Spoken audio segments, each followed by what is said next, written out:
Hello everyone, in today's video I'll be teaching you guys how to do the spike.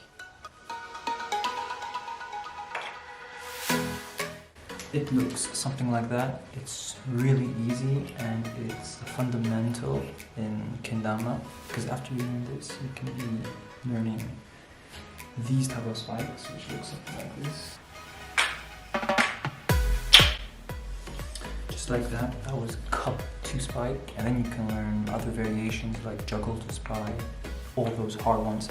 First you will need to learn the spike, the simple spike, which is like this.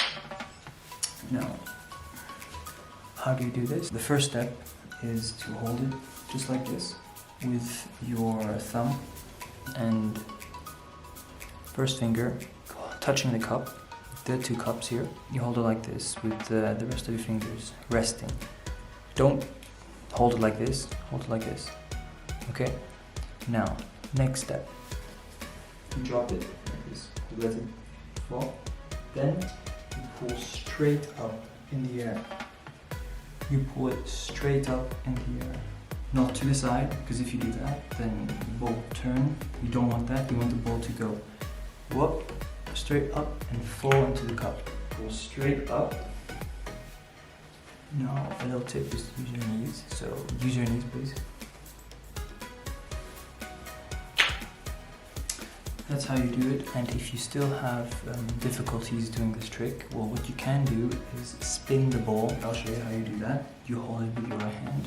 If you're right-handed, you take the ball like this and you spin it as fast as you can. If you want to spin it faster, you can barely touch it like this.